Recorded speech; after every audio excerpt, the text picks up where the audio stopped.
Je te souhaite la bienvenue à bord de ce vol à destination de Be Happy. Le podcast qui met du soleil dans ta vie. Je suis Sonia, ta capitaine de bord, voyageuse dans l'âme et amoureuse de la vie. Aujourd'hui, nous partons ensemble pour des escales feel good au bien-être, voyage, mindset positif et inspiration du monde t'attendent. Nous allons prendre de l'altitude et tu vas découvrir au fil de ce beau voyage comment cultiver une attitude intérieure positive. Alors installe-toi confortablement, attache ta ceinture et prépare-toi à un décollage immédiat vers plus de positivité et de bien-être. Je te remercie de voyager avec moi aujourd'hui et te souhaite un agréable vol.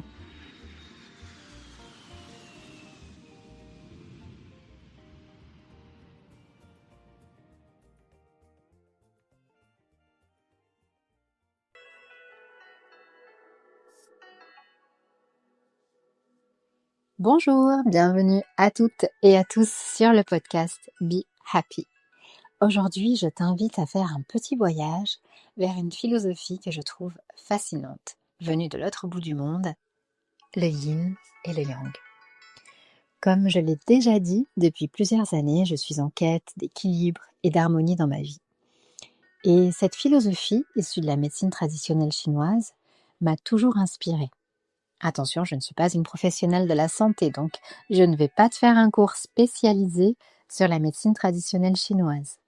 Mon but ici, c'est juste de partager avec toi quelques notions et quelques idées, comme je pourrais le faire avec mes amis.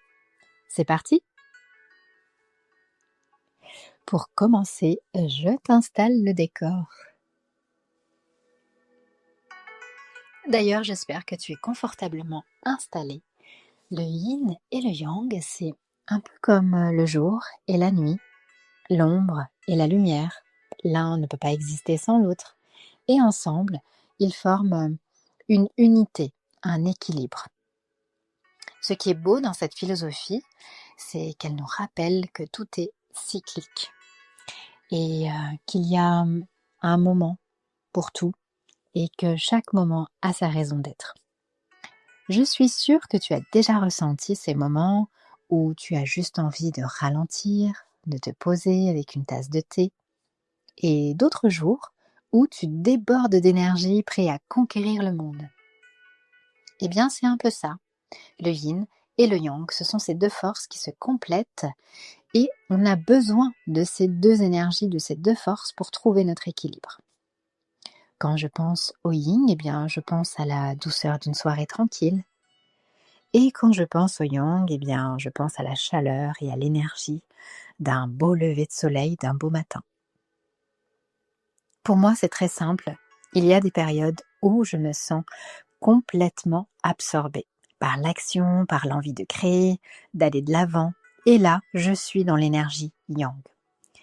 Mais quand je sens que je m'épuise, c'est que mon corps et mon esprit me disent qu'il est temps de revenir un peu à l'énergie yin et donc de ralentir, de lire un livre, de faire une promenade, méditer. C'est ce qui m'aide à retrouver mon équilibre. Et toi, tu as remarqué ces moments où tu as juste besoin de te recentrer ou de te ressourcer ? J'aimerais te partager quelques petites astuces et rituels qui m'aident au quotidien à trouver cet équilibre entre le yin et le yang. Par exemple, commencer la journée par un moment de calme, comme quelques minutes de méditation ou d'exercice de respiration consciente. Ça me permet de me connecter à moi-même avant de plonger dans l'agitation de ma journée. Faire une activité physique régulière, comme le yoga. D'ailleurs, quelques salutations au soleil de bon matin m'aident aussi à partir de bon pied avec les bonnes énergies. Et puis, dès que je le peux, une marche en plein air, ça m'aide à équilibrer mon énergie yang et à libérer certaines tensions. M'accorder des moments de pause dans la journée même si ce n'est que quelques minutes, pour apprécier un thé, lire quelques pages ou juste regarder par la fenêtre et d'écouter le chant des oiseaux. Eh bien, c'est ma manière de nourrir mon côté yin et de me ressourcer. Tu peux essayer d'introduire toi aussi ces petits rituels et vois si ça fait une différence pour toi.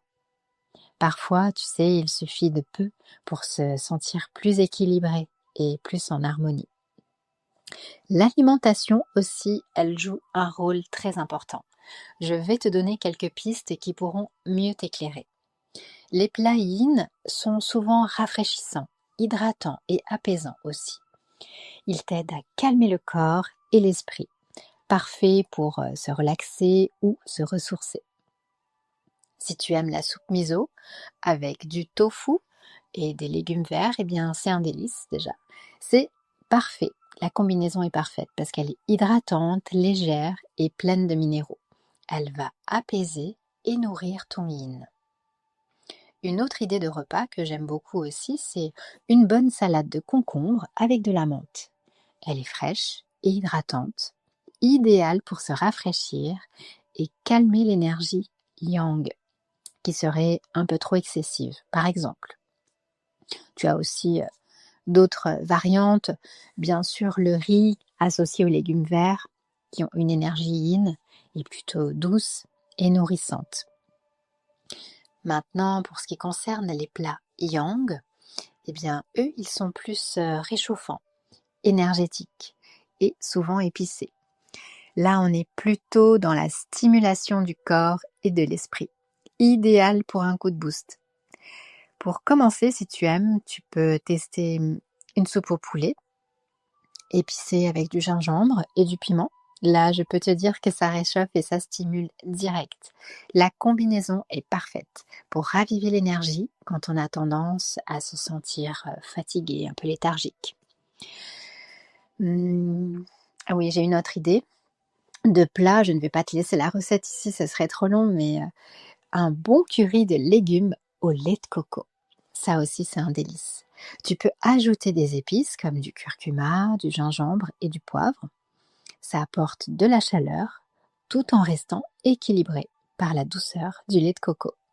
Et pour terminer, je ne peux pas te laisser partir sans te proposer cette infusion au gingembre et au citron, tout simplement.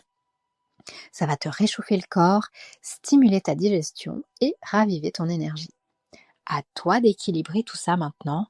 L'important, c'est surtout d'écouter tes envies et de ressentir ce qui te fait du bien à l'instant présent. Ce que je trouve fascinant encore avec la médecine traditionnelle chinoise et avec ses énergies de yin et de yang, c'est qu'il ne se limite pas seulement à notre corps ou à nos activités quotidiennes. Il se retrouve partout autour de nous, dans la nature, dans le cycle des saisons et même dans notre propre vie, parce qu'elle est marquée par ces cycles, de la naissance jusqu'à la phase finale de la vie. Chaque étape de notre existence est imprégnée par ces deux énergies.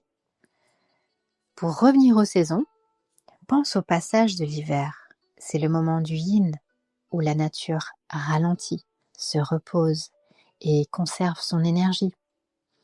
Puis revient l'été, et c'est le moment du yang, où tout s'éveille, s'épanouit et se remplit de chaleur et de vie. Tu vois, c'est un cycle naturel et c'est un rythme que nous suivons aussi. Notre vie est également un reflet de ce cycle. Il y a des moments où on est dans la force de l'action, dans la création, dans l'extériorisation. Et bien là, on est dans l'énergie du yang. Et puis, il y a des périodes plus introspectives où l'on a besoin de se retirer, de se ressourcer, de prendre soin de soi. Et bien là, tu vois, on est plus dans l'énergie du yin. Tout est lié. Nos émotions, nos pensées, nos modes de vie aussi sont influencés par ces énergies et elles s'influencent aussi entre elles. C'est pour ça qu'il est essentiel d'apprendre à écouter son corps. Quand tu ressentiras de la fatigue, eh bien peut-être que ton yin t'appelle t'invitant à ralentir, écoute-le. Quand tu te sentiras plus fatigué, plus léthargique, c'est peut-être le moment de réveiller un petit peu ton énergie yang. Le yin et le yang nous enseignent que tout est interconnecté. Et parfois, changer une habitude, ajuster notre alimentation ou simplement prendre un moment pour se poser et se recentrer peut vraiment avoir un impact positif et immense sur notre équilibre, de manière générale.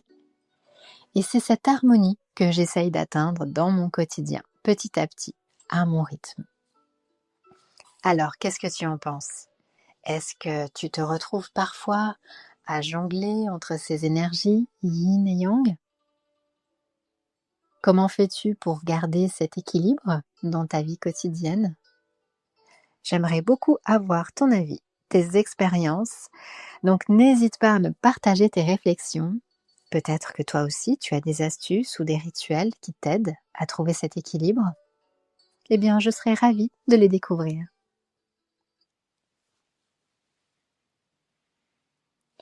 Merci du fond du cœur d'avoir voyagé avec moi dans cet épisode.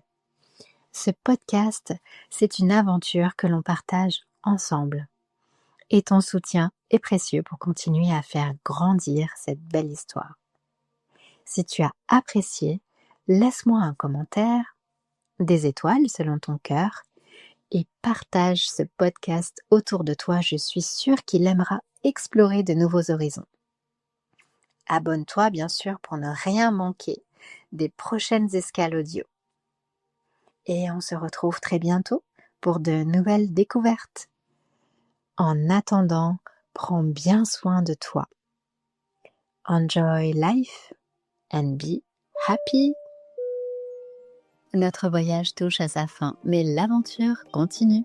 Tu sais, ce podcast, je le crée avec tout mon cœur pour partager, transmettre, échanger et tisser du lien, parce que c'est ça aussi qui me nourrit. Alors j'adorerais lire ton ressenti, savoir ce que tu as aimé, ce qui t'a inspiré. Alors laisse-moi des messages, pose-moi des questions, laisse des commentaires, des étoiles. Je prends le temps de tout lire et le plaisir de répondre.